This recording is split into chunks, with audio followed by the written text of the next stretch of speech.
Hello, I'm Chuck Wolf, Chief Executive for Charles J. Wolf Associates, LLC. As a motivational speaker and a leadership consultant and executive coach and trainer, I often work with very successful people in their companies. Since many can't afford a professional, I volunteer to host a radio talk show called The Emotion Roadmap, Take the Wheel and Control How You Feel, on a nonprofit community radio station in Bridgeport, Connecticut, WPKN. My reason for doing the show is to share with as many people as possible this wonderful process for helping people manage their own emotions and their relationships with others. My goal is for everyone listening to learn to use the Emotion Roadmap to make life better. As you listen to me, help others, I hope you are also learning. As a Simsbury resident, I'm delighted to be able to make the show available through Simsbury TV. To learn more, go to my website, www.emotionroadmap.com. Thank you for listening and watching. This is Chuck Wolf, and the show you're listening to is The Emotion Roadmap. Take the wheel and control how you feel. I want to thank Kyle Frano for his really entertaining show. It was a show about the Beatles. He likes to do 1963, but this show is about the Beatles. And I hope you all enjoyed it. And I hope you all really enjoy our station and do everything you can to help support us. This show, today's show about the Emotion Roadmap, for those of you that are new listeners, I'll talk to you a little bit about what the show's about. And for those of you that tune in all the time to listen, I want to thank you all for tuning in again. It's always fun to be here with you on the first and second Wednesdays of each month at 12 noon. And for those of you that occasionally might miss the show, you can listen on SoundCloud, iTunes, on Stitcher, and on the Public Radio Exchange. I have a bunch of shows that I really liked over the years that I put up on the Public Radio Exchange, and I typically post my weekly shows up on the podcast. And you can get there through WPKN.org, or you can get there by going directly to SoundCloud or Stitcher or iTunes if you have an account. So the show, for new listeners, the show is about helping people deal with changes, uncertainties, doubt, discomfort. When you are challenged by something in your life where you feel as though you just don't know how to proceed, you're really unsure what to do next, when you're worried about escalating a situation or just making the right decision. Are you worried about how key family members or key people at your organization are going to react to what you're about to say or do? Lots of times, the problems we face, which we find difficult to solve, have strong emotions attached to them. In all the years I've been doing this show, this is my 10th year now. It's kind of fun to think about being on the air for 10 years now. All the years I've been doing the show, one of the things that I find is really smart, critical thinkers, excellent problem solvers. When you get stuck, and I'm talking about you, because people that listen to this show, I know you're smart out there, right? You're good critical thinkers. You like to solve problems. But when you're stuck, when you're really stuck, it's almost always because something emotional is happening inside you or inside somebody else. And what this show is all about is helping people to deal with challenging situations by focusing on the emotions in play. Now, emotions have always been with us. I like to say, if I ask you to think about this, I want you to just think about the fact that you're breathing. Now, I'm pretty sure that most of you are listening are breathing, but you may not have been thinking about breathing at all until I mentioned it. What I mean by that is breathing is just one of those things that just keeps happening without us paying any attention to it. And I want to make the case that that's true about emotions as well. We're always feeling something. But unless we're really overwhelmed by our feelings, we don't often think about them that much, or even that we have them. And that's like breathing. Like, we know when we're breathing hard, right? We know when we're breathing hard, and it's labored breathing. We're huffing and puffing to get up a set of steps, or we're trying to finish that run that we committed to doing today. And you feel like your breath, you're really struggling with your breath, so you're really noticing it. But most of the time, for most of us, throughout every day of our lives, we don't really think about breathing any more than we think about feeling. And yet, when we do think about our feelings, when I help you to focus on how you're feeling, it sometimes allows us to be really innovative about options for creating innovative solutions for really challenging situations. So, for those of you that are regulars and you've been listening to the show and waiting for me to come back, I do want to give you a chance to call. And then the number to call, and what the call's about, again, for those of you that are new, is I have people who call into the show and ask for some help with difficult situations in their lives. Now, you might say, well, what type of situations are the kinds that you try to help solve? Well, the kinds of situations that I try to help people deal with are often problems with other people. But they aren't always. Sometimes there's a problem inside yourself, trying to change a behavior that you know is ugly and reprehensible even, and yet you keep doing it. One of the things that I know that's common today among a lot of smart people is that they tend to want to use their phones when they're driving. And I don't mean just for Bluetooth. I mean dialing numbers, texting people, feeling like you can't not know who just sent you a notice in either Facebook or Instagram or some other social media platform. And yet, I'm sure you'll probably make it to the end of your ride, and life won't change if you don't look at that. But so many people do. But there's other kinds of problems that have been with us a lot longer. Problems of overeating, overdrinking, overworking. There's all kinds of things that we do that don't make rational sense. And if you're trying to break a problem or just change something internally, sometimes you need help with that too.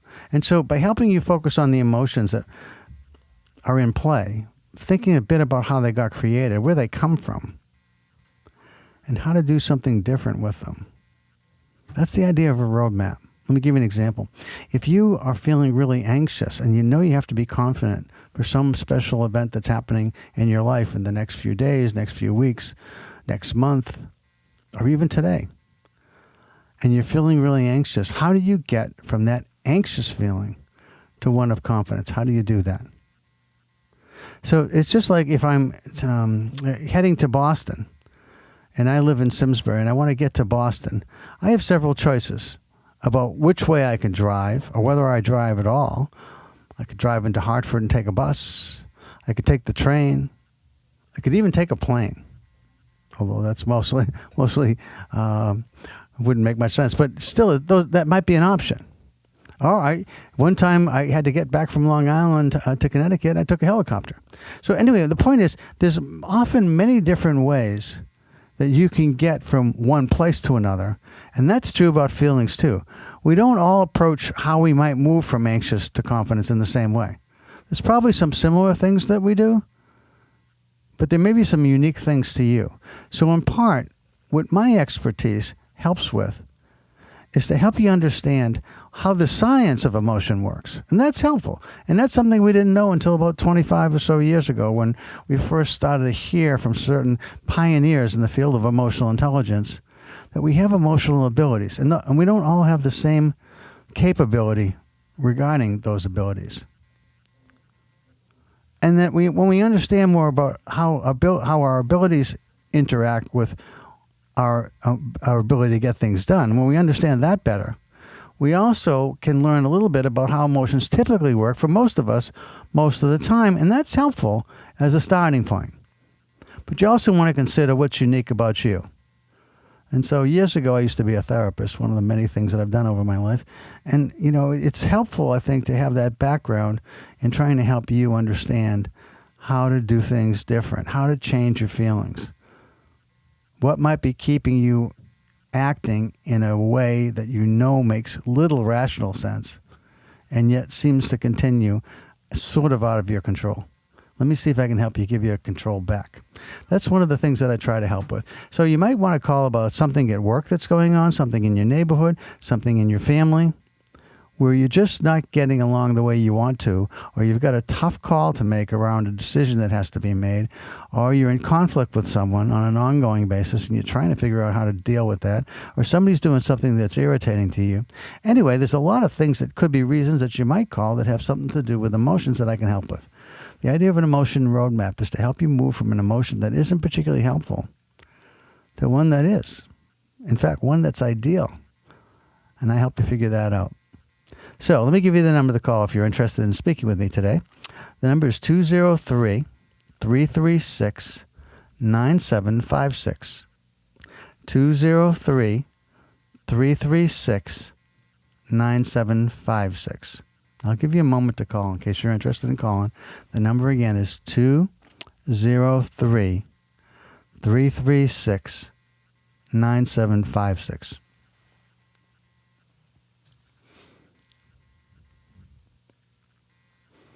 Now, in waiting for you to call, because I don't always know if I'm going to get callers, but I usually do, and I got one today, right now.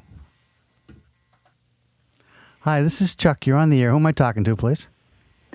Oh, this is Helen. Hi, Helen. Thanks for the call. How can I help? Well, every time I have to meet with my boss, I get really nervous. And I'm trying to find a way to be, to have less apprehension and more confidence. And this has been going on for a long time, Helen? Yes. Years or months or weeks? Years. Yes, okay. So my guess is you've already tried a lot of things that haven't worked, and that's why you're calling today. Right. So I don't want to suggest obvious things that you've already tried, but I also want to just ask you to think about, do you have anything that you're sort of considering right now that you haven't tried yet that you may want to try? Well, just sort of thinking about simple things like deep breaths and visualizing it as a good experience. Okay, those are interesting ideas, and those you haven't quite tried yet. I have. And they haven't quite worked yet for you. Well, somewhat. Not good enough. Right. Okay, so you're looking for something that really kind of turns this around. Yes. So one of the things that's helpful is, in terms of this concept of a roadmap, is you want to get from feeling fearful or anxious to confident walking in the door when you're going to see your boss. Yes. So it's helpful to kind of think about what is it that's causing you to feel anxious. And I'm sure you've already explored this, but if it would be helpful for me to know what you're thinking about that. Oh, just worried that I won't have the answers, or worried that something surprising will come up that I'm not prepared for. Okay, so it's not really lack of preparation. It's just you might get something unexpected that you haven't prepared for. Right. And you worry that will cause your boss to see you how? Oh, not doing a good job. Okay, so as if you're not doing a good enough job. That's how you worry that he'll see you. Right. And since you said this has been going on for a long time, my guess is you've worked there for a while? Yes. And does your boss normally review your performance? Is he the person that reviews how you do each year? Yes. And do you have a reason to believe that he doesn't think of you highly as a worthwhile employee? From interactions. So there are times when he says things that cause you to kind of have self-doubt. Yes. Okay. But he's kept you on for a long time. Yes. So while he may not be a perfect boss in being reinforcing and helping you to overcome this fear, is there any reason why he might want to keep you feeling this way? I don't think there's any specific reason. It's just sort of how he operates? Yeah. Yeah, I'm not the only person who feels that way, so okay. It's more I feel like I have to deal with my own feelings about it. So one thing that you probably can't do, or at least you might be able to influence it a bit, but you're probably not going to be able to change his behavior. Are you agree with that? Yes. So this has more to do with how you view what happens when he says something that throws you off a bit. Right.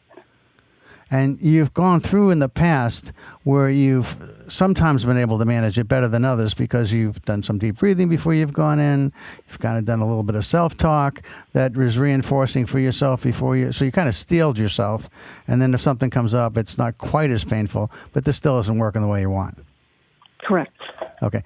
So one of the things I like to ask in this process that is helpful is, have you ever had anything similar where you had some interaction with someone in your life? Could have been a parent, could have been a teacher or a coach or something, where you've actually had some experience where you've been anxious before, been made to feel anxious by somebody else, and at some point it didn't matter so much anymore because you turned around how you felt inside.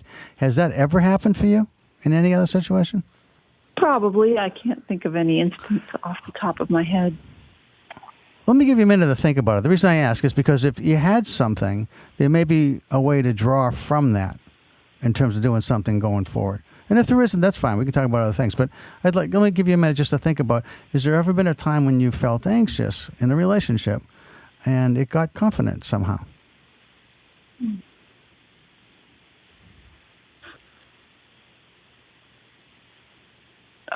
Sure. Yep.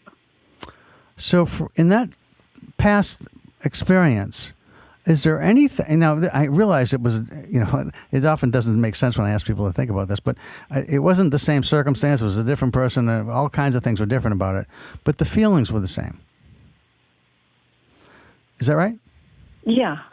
So sometimes, if you think about it, can you think about what might have helped you to change the feelings you had in the past when you were anxious to confident? Was there something happening there that you can remember and we can talk about and see whether or not that might be useful here? Yeah, I'm not sure what. Maybe it was just experience with that person over time. Experience taught you what about that person over time, do you think? How to feel about them and not to feel anxious. Because this was just their style and it wasn't really a reflection of you. I'm guessing that's what it was. Does that sound right? Yeah. Okay. Yeah. Now, is that at all useful in thinking about your boss? I think so. It just hasn't really helped me so far. So you've wanted to think that, but you haven't. Right. Okay. So part of this has to do with what you're saying to yourself. The way I think about feelings is that feelings drive what we say to ourselves. In other words, self-talk and feelings are back and forth. So your feelings are anxious. Your self-talk is, he might say something to me that catches me off guard. I'm going to look foolish, and he's going to think less of me, and I don't want that to happen. So every time I walk in, I'm going to be nervous. That's sort of what's happening now. Sound right? Right. So the feeling of feeling anxious when you're about to go in the door and the self-talk, what could you say different to yourself, do you think, than the words that you're saying now? I don't need to feel that way. And why would you say that to yourself? What would make that believable, I guess? That's a good question. That's why I called you. Yeah, but I think our answers come from inside. I mean, if you've been there a long time, right? You've been there a long time, you said? Yeah. So you've got some history here that nothing has been really awful anytime any of this stuff that you worry about has happened. It might have been uncomfortable, but it wasn't awful. Right.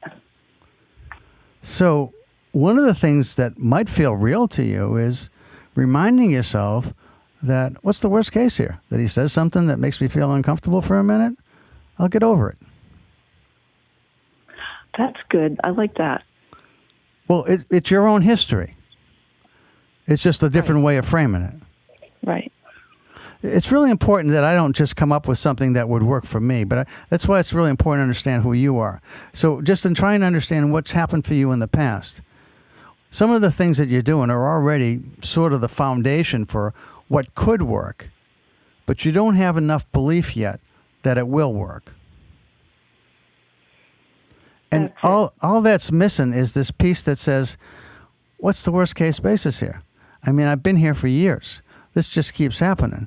He's not going to change. The only thing that needs to change really is what I'm saying to myself about what's going on when I walk in the door. And I control me. I do control that. Yeah, that makes a lot of sense, what you just said. That really resonates for me. Well, that's good, because that's what I hope to do it as I do the show, is to make some sense with people in a way that just sort of listens really closely to your situation and looks for something that might help you to turn around what you're saying to yourself. Because in this particular case, the funny thing is, did you say your name was Helen? Yeah. Yep. So what's curious about this, Helen, is that while you're not trying to influence what he says or does, if he has less impact in saying these things to you, and you get less concerned about it, and you don't show up worried, and you handle things gracefully, and you just kind of write it off as that's who he is, that's what he does, I'm not going to worry about it. And you can convince yourself. And it's not like trying to trick yourself, because you've been there for years. So right now you're sort of tricking yourself to believing like it's possible it's going to be awful. That's Right. It's sort of a reverse of what's real is you're kind of saying to yourself some stuff that comes from, the history of what goes on for you, Helen, with people in authority. And there's a lot of stuff that might be involved here. Right. But I think you have history that says, hey, I've been here a long time. I don't really have to worry about how he sees me, because if he really had a problem with me, I'd know that. And that's not happening. Right. On occasion, I hear something that makes me uncomfortable, and then if I can let go of it right away, it's going to make him say it less, I think. That's not the goal. I just think that's going to happen. Right. That makes sense. That help? That really helped. Thank you. You're welcome. Thanks for the call. Okay, take care. You too. Bye-bye. Okay, that's how it works, folks. So if you want to give me a call, the number to call is 203-336-9756. 203-336-9756. Let's see if I can help you. If you got something you're thinking about, don't be afraid to call. First of all, it's possible I might not help you, but I've got a pretty good track record here of at least offering you different ways to think about things that might get you to a place that feels a lot better than the place you're in right now. So rather than hesitate, rather than look back and say, gee, I wish I'd called, or wait till 12:55 when my show goes off the air, and you want to call then, call now while you got a chance to talk to me and I've got some time to talk with you. 203-336-9756. I'll give you a moment.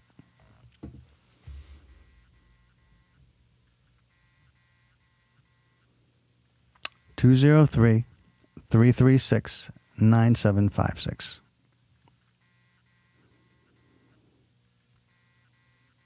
Okay, well, let me tell you what sometimes I don't get calls right away, and so I always come in prepared to talk about other subjects that I think are interesting, and all having to do with being emotionally intelligent. So I've been doing some really interesting work lately. I've been doing some work for Yale University, and I just had this wonderful opportunity to go to Vienna and be part of the faculty for a person named Dan Goleman. Dan Goleman is sort of like the most well-known speaker on emotional intelligence in the world.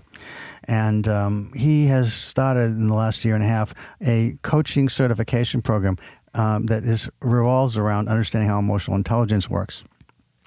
And they asked me to be a faculty member and to talk about emotions and coaching. And I was trying to get people to understand how to use emotions more effectively in their coaching. And I had the presentation was similar to what I just said to Helen, in the sense that I talked to the groups that I presented to about how to understand what it is we're feeling that's influencing what we're saying to ourselves, that's causing some behaviors that are not necessarily helpful. How that impacts us as individuals, and also how it impacts us as coaches, and finally, how it impacts our clients. How do our clients experience feelings that drive certain thoughts that cause problematic behaviors? How do we intervene in the feeling end to change either the feelings so that the self-talk's different and the behavior's improved? Or how do we understand with feelings, if we can't change the feelings, what's a different way of dealing with those feelings? Changing the self-talk and getting off the path that we're on that leads to problem behaviors and changing it to be a healthier pathway. How do we do that? Well, one of the things that I suggested, and this is something that you might consider, if you have a few friends that like to listen to the show,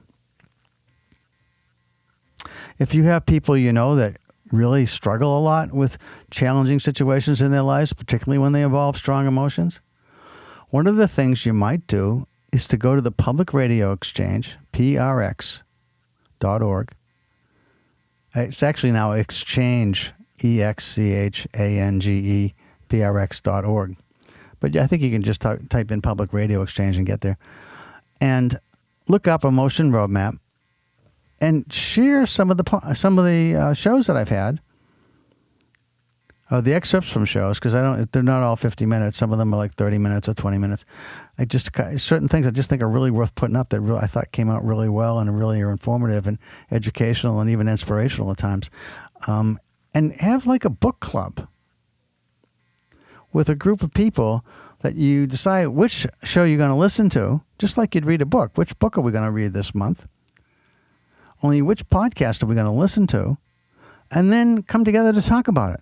What does that mean to you? How is that helpful to you? How does that impact your work relationships? How does that impact your family relationships? And use that as a technique to gain more control and understanding of your own emotions and how to influence the emotions of others. Because I think we can influence others. I think our biggest struggles, honestly, are trying to influence and change ourselves. But we own that. We can control that. We can plan for that. I like to say about emotions. Think about this. One of the places when I was first working with this topic, I started in the late 1990s. So it's been about 20-some years now that I've been working in this field of emotional intelligence.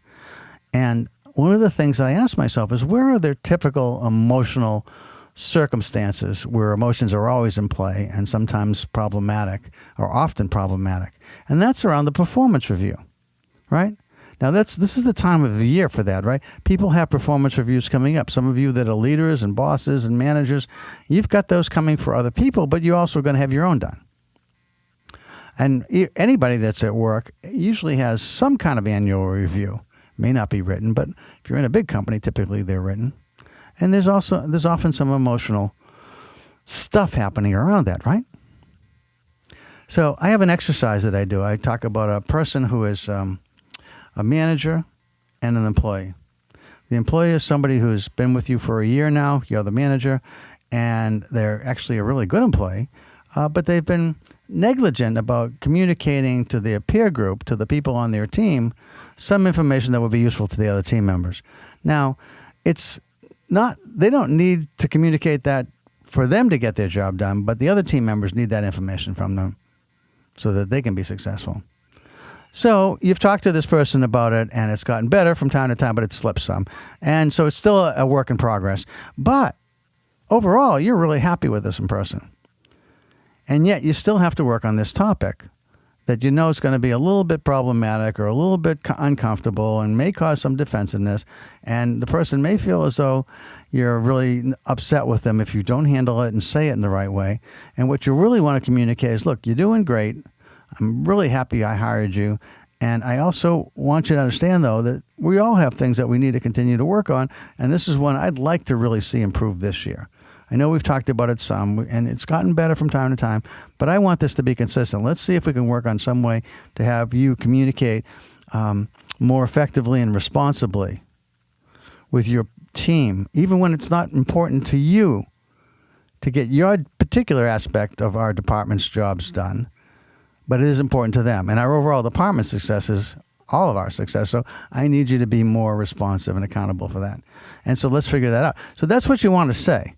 But you don't want this to be seen as something that, oh my God, the person walks out and feels terrible about it. And that can happen sometimes when a manager or leader is critical in some way about a person's performance.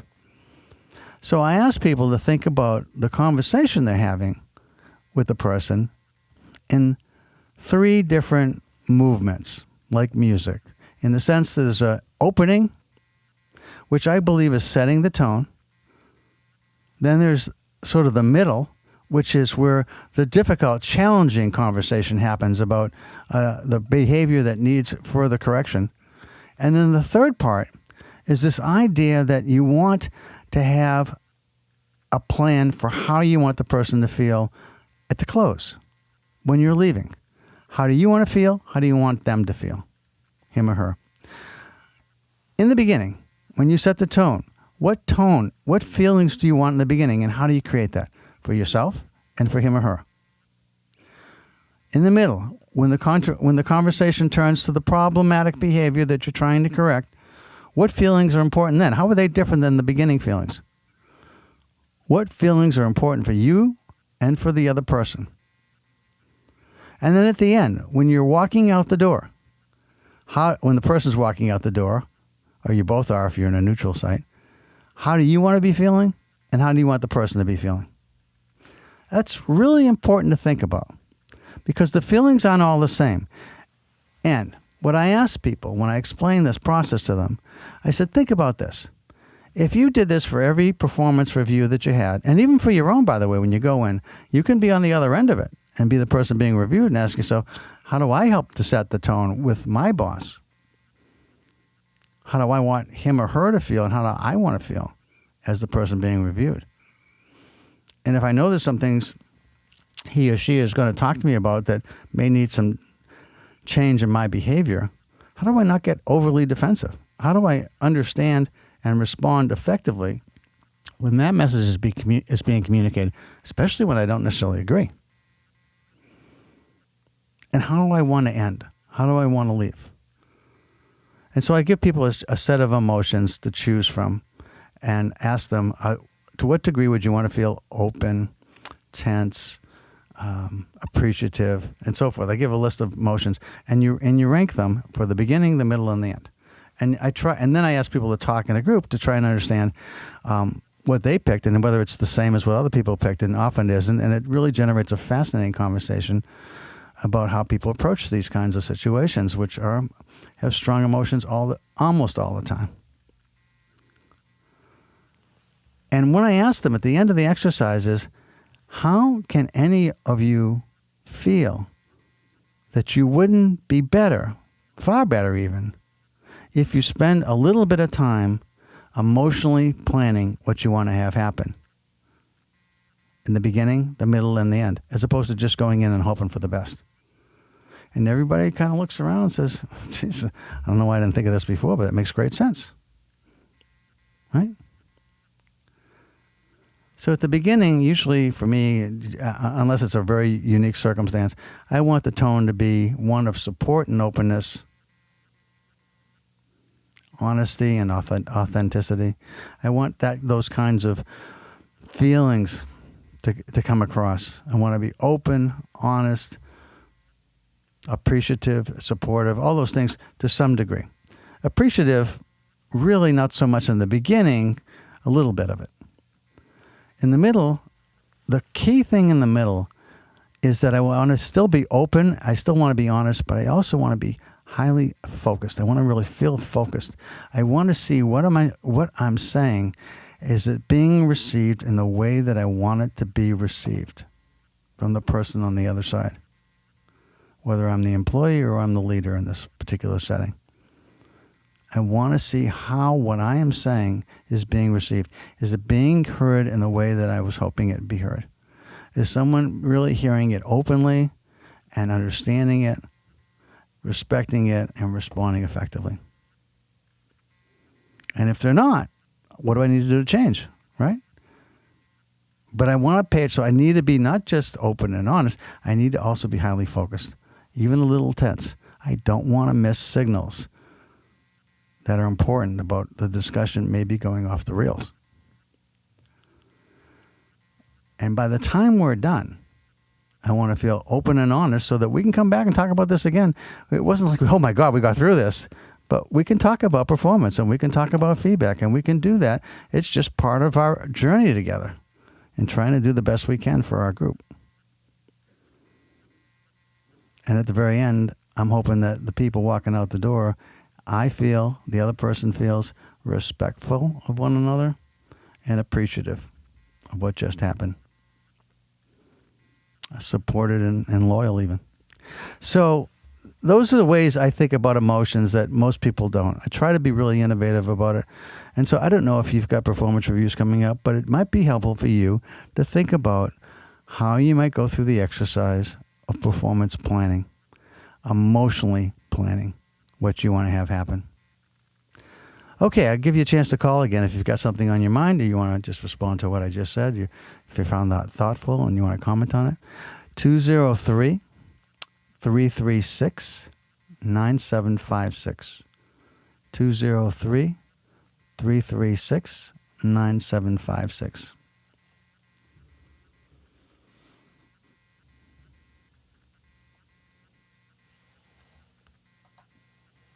Hi, this is Chuck. You're on the air. Who am I talking to, please?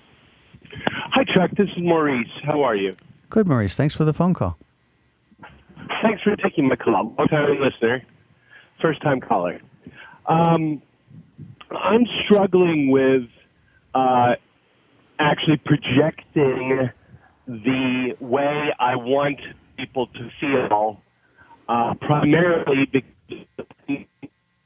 Pollyannish in the way I look at life and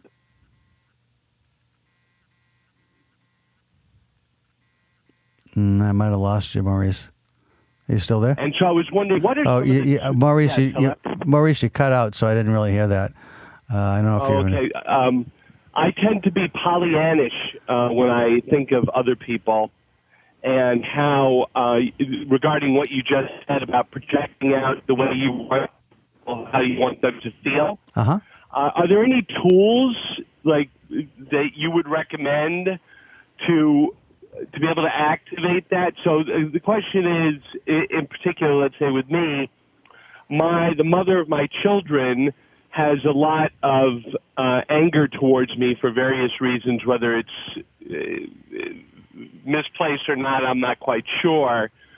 But I was just wondering what kind of tools I could use to help, because usually the way she comes from a conversation is very angry. So that's my question. I'm trying to understand your question. You started off saying you're kind of Pollyannish, and then you went on to say that you've got some issues with the mother of your children being angry. But what is it you're trying to change? I wasn't really clear, Maurice. I'm sorry. I'm trying to effectively project how I view the person that I'm interacting with, how they want to come out at the end of the conversation. So just taking what you said with the last caller. Okay. So I'm trying to figure out how to do that better, because usually it swings from just being very Pollyannish or very, oh, this is going to turn out great. And then it doesn't. Got it. Okay. And so I'm looking for some tools besides just basically both ends of the spectrum. It could be bad or it could be good. Got it. And how do I go through that? Well, let's see if I understand what you're saying and what you think you need some help with. So when you say you tend to be a Pollyannish, what you're saying is, because you explained it a little bit more just now, is you tend to think things are going to turn out great, and they do or they don't. But it's almost like you're almost always coming in with that, and then when you misjudge it or it turns into something different, you're wondering how to be more realistic in your assessments and to plan more effectively and to deal more effectively as a result of that? Is that part of it? I would say that's accurate, yes. Okay, great. Okay, so it's really interesting, Maurice. Do you tend to be someone that tends to be optimistic? Very. Yeah. So it's one of the things that I find. I use this assessment in the work that I do. It tests emotional intelligence abilities, but it also measures people's optimism or pessimism in this way. It gives you a score, and if the score is around 100, then you're basically the way you answer the questions or the way most people answer the questions, meaning that you got a pretty good handle on reality, at least as most people see reality. But if you tend to be really high, you might get a score of 100's like average, and what you might be 120. And that's on the very positive side, and I'll tell you the implications for what you just told me in a second. Or you might be on the very negative side, somewhere around 80 or below. And what that does is it colors multiple things in our life, so that on the one hand, Maurice, my guess is, under normal circumstances, you're kind of enjoyable to be around because you tend to always see positive stuff. And when there's no real high stakes involved, everybody kind of likes being around you. Does that sound right? Yes, but sometimes stakes are high, particularly in my professional life. I tend to... basically just in business, my optimism, I'm usually able to assemble empirical data to back it up to a certain extent, and thus people want to do business with me. or like the scenarios that I've created. I guess what I guess is that is my optimism, because some people view optimistic people negatively and go, why is this person so happy, and that type of thing, or in such a good mood, or so optimistic about something when the world is obviously going down the toilet. I just come at it maybe because I've been told I'm in denial sometimes, which I don't know. I'm 55 years of age, and it seems to be working. Not denial, just being me, you know? Right. And the other side of the spectrum is maybe if I took a more measured approach, I'd have a more consistent outcome, high stakes or not. Yes, I am fun to party with, or, you know, be social with. Yes, that is true. So that's the good news about being optimistic. The not such good news is that you'll miss things. You'll miss details. You'll see them, but you'll be blind to them. That's the denial piece that people have seen, right? That is excellent. That is so true. Right. Because I do miss things. Right. You're right. So So I think, you know, this doesn't start with me. It started with Aristotle, so this isn't new. But the idea of being... Did you say this is the style of Aristotle? No, I said this didn't start with me, what I'm about to say, but okay. But it started with Aristotle. It was the first record of somebody saying this. The more self-aware we are, the more we can manage our ability to be effective. So if you understand about yourself that you're going in, it helps you to sell stuff to people. It helps you to influence people because you're positive and you can create data that supports that. But if you also recognize at the same time, Maurice, that there's data that maybe doesn't support your position, and you don't even see it, never mind you don't purposely leave it out, you don't even see it. Because something about the way your brain is working, and this is partly genetic, it's partly experience. I really can't tell you why it happens. Certain people are more optimistic than others. But in any case, if that's really, and it does, it sounds like that's what's happening for you.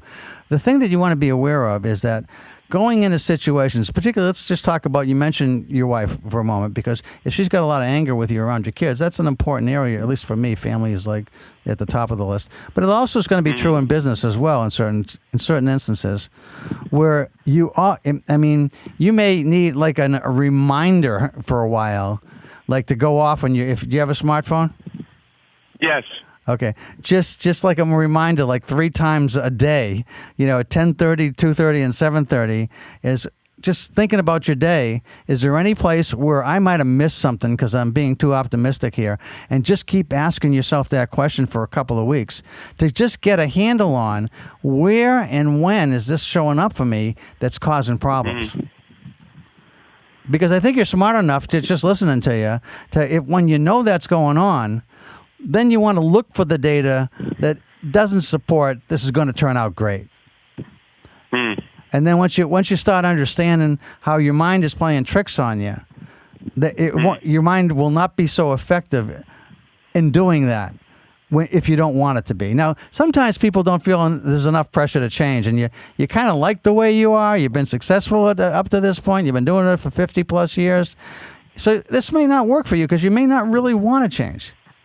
But if it's important enough to you, then and you set the alarm to go off, and you're really asking yourself every day, a few times a day, you know, is there something I missed this morning, this afternoon, this evening that I really want to think about hard, where I might have missed some data that's out there that I just don't want to see, but it's there. Okay. Let's see how it changes. Thank you very much. That's a really great idea. It's I guess self-aware. Yeah, great. I really appreciate that. Thank you very much. I'm going to read some Aristotle again. Okay. That's a great. Thank you. Have a beautiful day. Okay, you too, Maurice. Good luck. Bye-bye. Okay, so you get the sense of how this is working, folks. You want to understand what's going on inside of you. What are you saying to yourself, and where does that influence come from? And because I've had a lot of different experiences, hopefully I can help you too. So if you want to give me a call, I've got a few minutes left, about 10 minutes left of the show. It is 203-336-9756.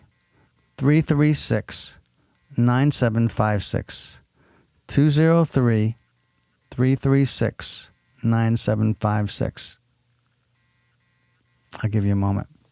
And again, if you think you're unsure whether you've got to make sense, okay, here we go. Hi, this is Chuck. You're on the air. Who am I talking to, please? Ann?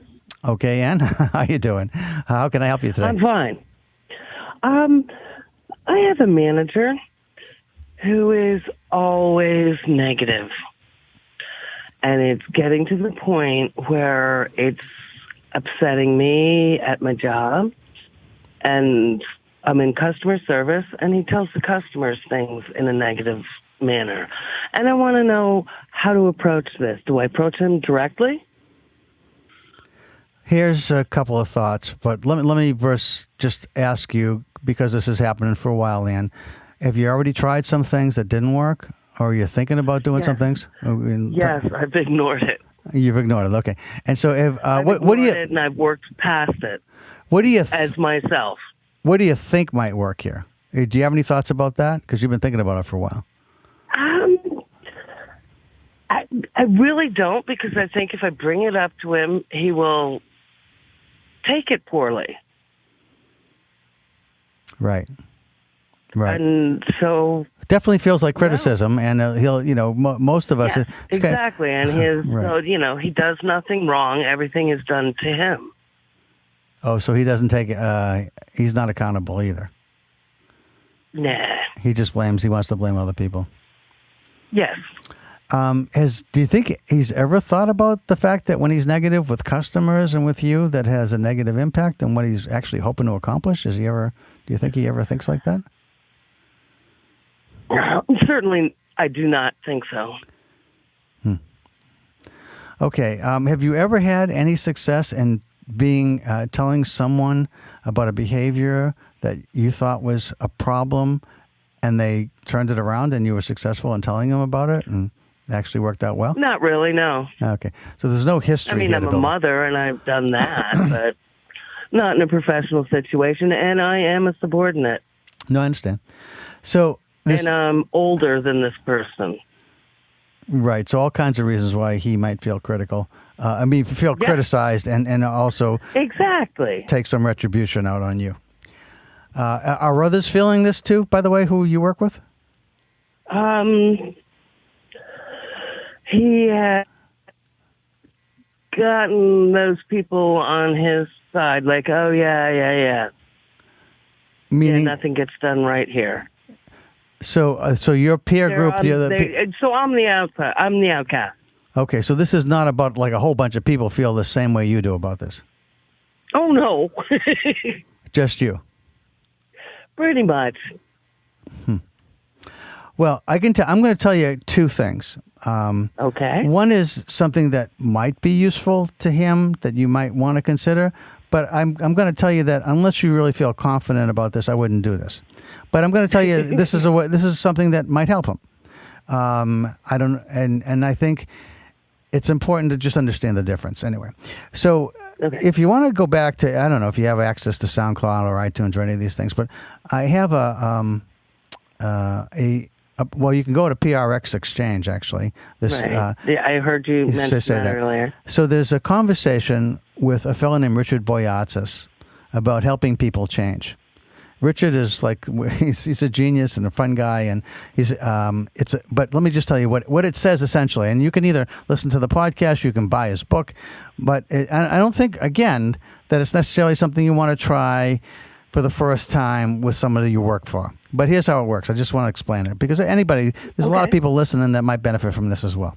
So what you're asking this person to do, if you had no fear and you could just come out and say to your boss, look, today when you did such and such, and yesterday when you did this, and when you said this to this customer, when you said this to me, those are all kind of negative, at least the way I see them.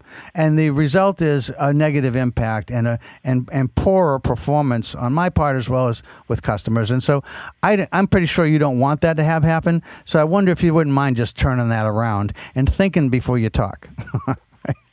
So okay. but even if you do it nicely, it's still going to sound like that. Yeah. Right? That's what you're worried about. That. Yeah. And so that's going to feel like it's even if what if he worked for you? I mean, you didn't have the subordinate thing going on, and he worked for you. It's still going to sound like you're telling him to change his behavior because his behavior is wrong and it's bad, and you want him to do good. And that feels like what Richard Boyatzis calls compliance coaching. And it feels like you're doing, even if this person worked for you, and he had to because you threatened to fire him if he didn't turn it around. You wouldn't get sustainable change. You'd get change in front of you, but he'd do whatever he was doing before behind your back. So you don't really get change that way that's lasting. When you get real change, according to Richard, and I like this a lot, is you ask your boss, or in this case, about what's his vision? What is he hoping to do 15 years out from now? After this job, what are the things he's hoping happens in his life? What is he hoping happens here for this company? And if he's somebody that can engage in this kind of conversation, and he'll talk with you about it, and he'll talk with you about his vision of the future and what he wants to do, and how he wants to be seen. All of a sudden, I can see where you're going. Well, when you then see him explain that, most of the time people have these really beautiful visions of what they hope for in life. And then over time say, well, okay, one of the things that I think might help with that, and then see if you can weave in something that he could do different with a customer next time in order to accomplish his vision. And that changes the dynamic a lot. Okay, I can see that. That's investing quite a bit. Yeah, and it's not easy to do. And if you're going, I'd say practice with somebody else first if you're going to do Okay. this. All right, but I wanted to tell you about it because it is a workable solution. The other choice that you have, the more realistic one, I think, Ann, for you is, especially if other people aren't feeling this either, the same way you are, is how do I let go? How do I just stop saying the things to myself that I'm saying right now that not only has a problem with his behavior, but how it makes me feel after he does these behaviors. You can't control his behavior. His behavior is always going to be off-putting to you, the way you describe it.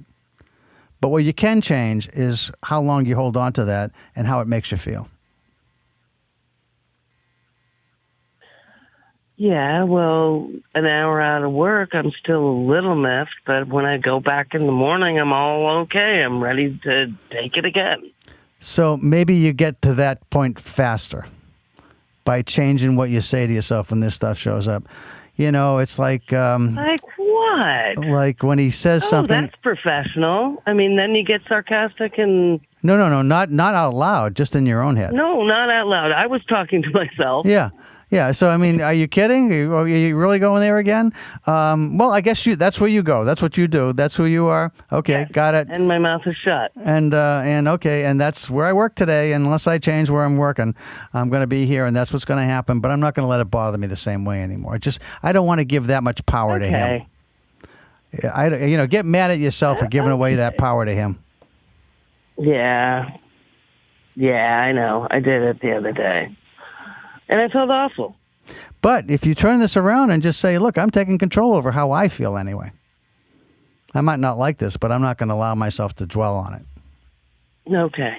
That help? I see what you're saying. I got it now. Okay.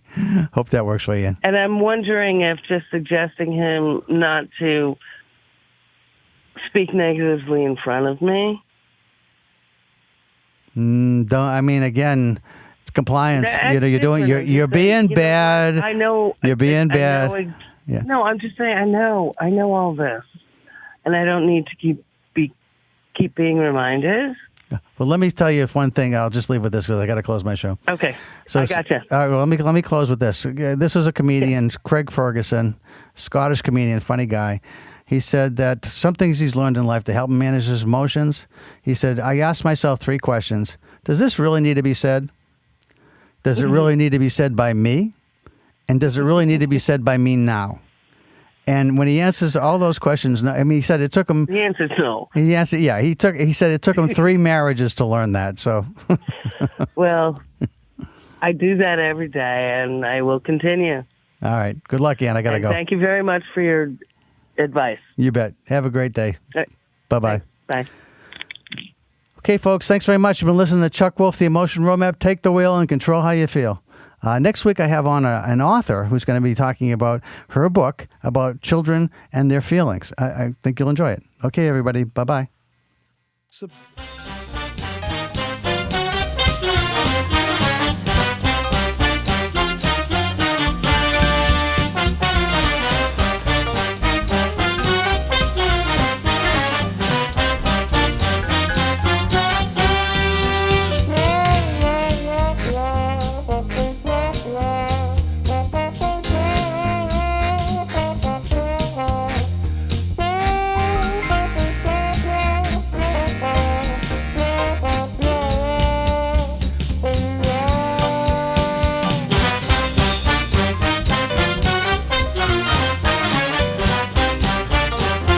Funding for Simsbury Community Television is provided in part by contributions from viewers like you. Thank you.